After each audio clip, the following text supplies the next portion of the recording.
사무엘하 오늘 아침 10장 말씀입니다. 10장 1절부터 8절까지만 제가 봉독해 올립니다. 그 후에 암몬 자손의 왕이 죽고 그의 아들 한운이 대신하여 왕이 되니 다윗이 이르되 내가 나하스의 아들 한운에게 은총을 베풀되 그의 아버지가 내게 은총을 베푼 것 같이 하리라 하고 다윗이 그의 신하들을 보내 그의 아버지를 조상하라 하리라. 다윗의 신하들이 암몬 자손 땅에 이르매 암몬 자손의 관리들이 그들의 주 한온에게 말하되 왕은 다윗이 조객을 당신에게 보낸 것이 왕의 아버지를 공경함인 줄 아시나이까? 다윗이 그의 신하들을 당신에게 보내 이성을 엿보고 탐지하려 함락시키고자 함이 아니니까 하니, 이에 한운이 다윗의 신하들을 잡아 그들의 수염 절반을 깎고 그들의 의복에 중동 볼기까지 자르고 돌려보내매 사람들이 이 일을 다윗에게 알리니라. 그 사람들이 크게 부끄러워하므로 왕이 그들을 맞으려 보내기를 이르기를 너희는 수염이 자라기까지 여리고에서 머물다가 돌아오라 하니라. 암몬 자손들이 자기들이 다윗에게 미움이 된 줄 알고 암몬 자손들이 사람을 보내 벨르흠 아람 사람과 소바 아람 사람의 보병 2만 명과 마가 왕과 그의 사람 1000명과 돕 사람 12,000명을 고용한지라. 다윗이 듣고 모압과 용사의 온 무리를 보내매 암몬 자손은 나와서 성문 어귀에 진쳤고 소바와 르흡 아람 사람과 돕과 마가 사람들은 따로 들에 있더라. 아멘. 우리 하나님의 큰 은혜가 오늘 또 우리 함께하는 복된 날 되기를 축복합니다. 우리가 앞에서 8장 9장에서 계속 봤습니다만 다윗이 이스라엘 주변에 여러 국가들을 차례로 정복하고 계가를 올리면서 나라를 튼튼하게 세워가는 모습을 봤습니다. 오늘 10장에 와서는 또다시 암몬과 아랍 연합군을 격파하고 승리한 것에 대한 그런 말씀을 전하고 있습니다. 전쟁이 발발하게 된 배경은 매우 사소한 일에서 비롯이 되었습니다. 오늘 이 본문을 통해서 본장을 통해서 몇 가지 생각할 점이 있습니다. 그래서 오늘 아침에는 작은 은혜도 기억하는 다윗, 조그마한 은혜도 기억하는 그 다윗의 그 마음을 우리가 헤아리면서 우리도 하나님이 우리에게 주신 크고 작은 은혜를 우리가 저버리지 말고 잊어버리지 말고 살아가자. 먼저 결론부터 말씀을 드리면 그 말씀인 것입니다. 하나님의 은혜를 잊어버리지 말자는 겁니다. 1절과 2절에 먼저 보면은 조그만 은혜도 기억하고 잊지 않는 다윗의 인격을 보게 됩니다. 암몬의 왕 나하스가 이제 죽게 되죠. 그러니까 죽게 되자 그 아들이 이제 그 자리를 차지하는데, 그래서 이 나하스가 죽으니까 다윗은 조문 사절단을 암몬에 보내게 됩니다. 암몬은 이스라엘과는 사실 대대로 적이었지만은 다윗이 사울에게 쫓겨다닐 때에 당시 암몬이 다윗에게 도움을 준 일이 있었습니다. 그래서 적대국까지만은 다윗이 그 암몬 왕 나하스에게 은혜 입은 것이 있었기 때문에 그것을 기억하고 조문 사절단을 보낸 겁니다. 그런데 그 암몬 왕 나하스가 죽게 된 것인데, 그러므로 다윗은 생전에 그 나하스에게 입은 은혜를, 그 조그만 은혜를 잊지 않고 기억하고 있었기 때문에 죽은 후에라도 조문 사절을 보내가지고 은혜를 갚으려고 했다고 하는 다윗의 그 마음을 볼 수가 있습니다. 다윗은 이렇게 어떤 조그마한 은혜를 입었더라도 갚으려고 노력하는 사람이다.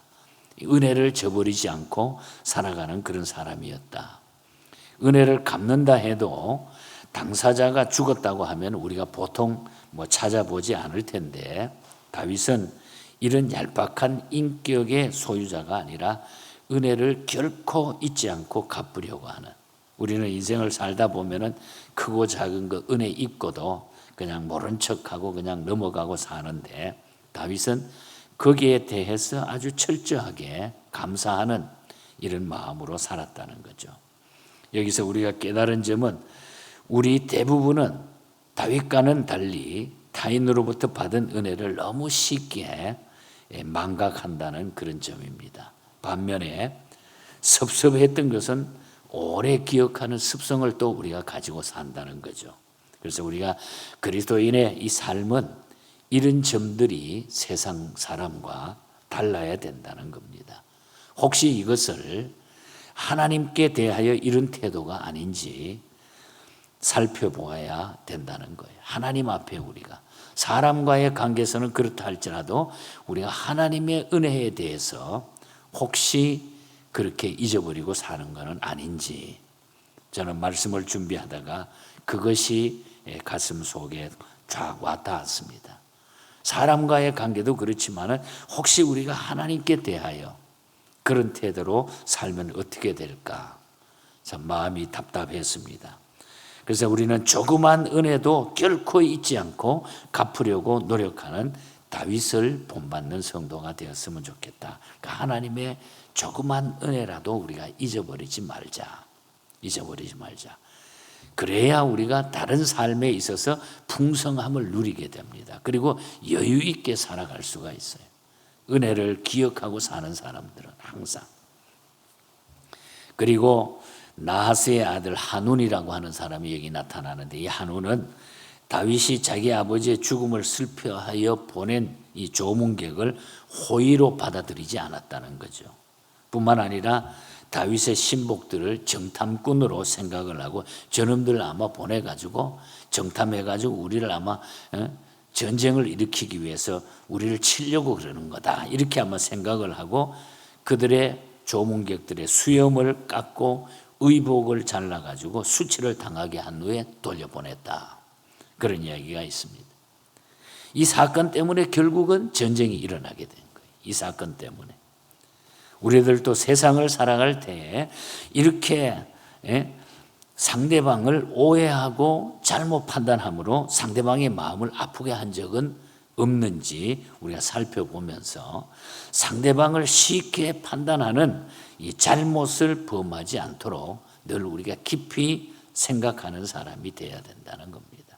그와 반면에 아무리 호의로 하는 일이라 할지라도 상대방에게 오해가 될 수 있음도 우리가 알아야 돼요. 그래서 우리가 나는 잘하는데 그 오해를 받아가지고 어떤데 그것이 칼로 돌아올 때도 있다. 이 세상의 삶은 내 마음은 나는 이런 마음으로 좋은 마음으로 했는데 다윗이 좋은 마음으로 했잖아요. 나는 그 과거에 받았던 은혜가 너무 고마워가지고 이렇게 했는데 돌아오는 거는 엉뚱한 칼이 돌아왔다는 얘기죠. 이런 일들이 비일비재하게 우리의 삶에도 나타난다는 거죠. 자기 자신 외에 아무도 사랑하지 않는 자들에게는 그 호의조차도 곡해될 수 있다고 하는 것도 우리가 기억해야 된다. 그러므로 호의를 베풀었다가 오해되는 일이 있더라도 이상하게 생각하지 말고 상대방이 어떤 반응이 오든 호의를 베푼 그 자체로 만족할 줄 아는 것도 우리가 배워야 할 점인 거예요. 상대방이 그렇다 할지라도 나는 내가 바른 일을 하고 산다. 그게 중요하다는 거예요. 사랑은 그래서 고린도전서 13장 사랑장에 보면 뭐라 해요? 사랑은 악한 것을 생각하지 않는다. 악한 것을 생각하지 않는다. 사랑은 악한 것을 생각하지 않기 때문에, 그래서 사랑은 내가 있는 그대로 베푸는 것이 사랑이라는 거죠. 그래서 그 오해 속에 전쟁이 일어나게 됐다는 거죠. 한우는 다윗이 보낸 사신의 수염을 절반이나 다 깎아버리고 그 의복에 중동 볼기까지 자르는 수모를 준 까닭에 전쟁이 일어난 줄 알고 스스로 전쟁을 자기가 일으키는 결과가 돼가지고 결국 이 전쟁의 결과가 어떻게 됩니까? 다윗에게 패배하는 고통을 맛보게 되는 거죠. 이 암몬과 그 주변의 연합군. 그래서 이제 그 다음 말씀을 제가 다 읽어드리지 못했지만 6절에 보면은 그래가지고 이 암몬이 아람 사람에게 사람을 보내가지고 보병 2만 명, 마가 사람 1,000명, 도읍 사람 12,000명, 거의 3만 3천 명 가까이 돈을 주고 고용했다 그래요.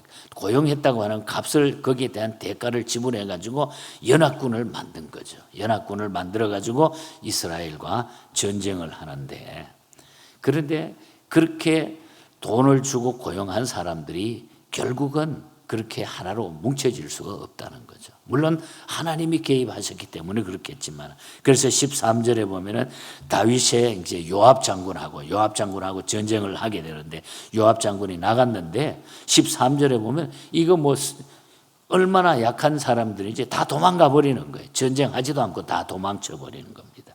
그리고 마지막 19절에 가 보면은 그 주변에 있는 많은 사람들이 전부 이스라엘이 이긴 것을 알고 다 하친하고 와서 조공을 바치게 되고 하친하자고 이렇게 하고, 아람 사람들이 다시는 두려워해가지고 암몬 사람들을 돕지 아니하기로 했다. 마지막 절에 보면 이렇게 해서 시시하게 모든 전쟁이 끝나버리고 말았다는 거죠. 당시에 근동 지방에서는 그 수염은 그 사람의 명예와 권위를 상징할 뿐만 아니라 자유인임을 나타내는 것입니다. 수염을, 중동 사람들은 그 수염을 기르는데 이거는 자유와 그리고 권위를 상징하는 것이 수염이에요. 그런데 그 수염을 반이나 다 깎아버린 거예요. 우리 찰리원 집사님도 수염을 잘 기르시는데 이 수염은 어떤 권위나 자유함을 나타내는 거예요. 근데 그걸 그냥 조문객이 왔는데 그걸 반이나 잘랐으니까 얼마나 기분 나쁘겠어요. 이건 최악이죠. 그리고 중동 볼기는 이 엉덩이 부분에 중간 부분에 가지고 거기에 가위를 가지고 요즘 말하는 가위를 가지고 구멍을 낸 거예요. 그러니까 살이 다 보일 수 있도록 그렇게 다 잘라가지고 창피를 준 거죠. 이렇게 해가지고 돌로 보내 수모를 준 겁니다. 다윗은 수모당한 사신을 뭐라 그럽니까? 수염이 자랄 때까지 여리고에 머물고 있으라 이렇게 말하죠. 시간이 흐르면은 수염은 자라고 모든 것이 정상이 되는 법이다. 좀 참자 그 말이죠. 그래도 너희들이 수염 자랄 때까지 있다가 와라 여리고에. 그것은 참자 이런 의미를 갖고 있는 거예요. 그러므로 이 억울한 수모에 너무 가슴 아파하지 않는 방법을 우리가 또 가지고 살아야 돼. 너무 그냥 한다고 해가지고 팍 부딪히고, 남에게 수모를 주는 자는 반드시 수모를 당할 날이 있는 법입니다. 그러므로 수모 주는 자보다 어떻게 생각하면 오히려 수모 당하는 편이 낫는 편이죠. 그래서 결국 자기가 설치고 자기가 문제를 만들어 가지고 전쟁을 일으켰던 이 암몬은 결국은 망하게 되는 거죠. 다윗에게 패배를 가져오게 된다. 말씀을 우리가 맺어보겠습니다. 다윗은 이렇게 자기가 인생을 살면서 크고 작은 일들 하나하나를 주신 그 은혜와 원칙을 벗어나지 않았다는 거예요. 이것이 우리 그리스도인의 삶이 되어야 되는 거예요. 어떤 거는 이렇게 해버리고 우리가 이때는 막 이렇게 해버리고, 이게 아니라 언제나 하나님의 말씀 중에 하나님이 언제나 내 위에 계시고 나는 하나님이 인도하는 대로 하나님의 뜻을 따라 산다 하는 이 마음을 가지고 살면 그 은혜를 잊어버리지 않아요. 큰 거, 작은 거. 그래서 다윗은 늘 하나님의 은혜를 기억하고 살았다. 작은 것도 하나님 앞에 기억하며 살았다. 이 말씀을 생각하면서 우리는 남을 나보다 더 귀하게 생각하며 섬기는 성도가 되어야 되고, 다윗이 가졌던 이 훌륭한 믿음, 늘 하나님의 은혜를 잊지 않고 하나님이 나를 구원해 주신 그 구속의 은혜, 하나님 중심의 그 은혜를 저버리지 않고 사는 것이 우리가 가장 기본적이라는 거예요. 그래서 우리가 아침에도 찬양했습니다만 크루즈 목사님이 만든 미시간 대학 총장을 하면서 만들어서 젊은 학생들에게 계속 주시했던 찬양곡, 젊은 사람들이 이 마음을 가지고 하나님 앞에 살아가면 이 미국이 잘 될 것이고 세계가 변할 것이라고 하는 이 꿈을 가지고 만든 찬송이 하나님의 그 구속의 사랑을 잊어버리지 말다는 거예요. 하나님 사랑은 온전한 참사랑, 내주의 참사랑, 햇빛과 같은 사랑. 하나님은 풍파도 잔잔케 하고 하나님의 사랑에, 구속의 사랑에 참 자유가 있으니 내 마음의 영에 가득 채워지고 그걸 통해서 내가 새 힘을 얻게 살아가게 해달라. 하나님 주신 구속의 사랑, 이것이 늘 우리의 가슴 속에 믿음으로 확정이 되면은 이 세상을 우리가 잘 판단하고 승리하며 살아갈 수 있다는 거죠. 로버트 로리 목사님이 만든 찬송가 403장도 마찬가지.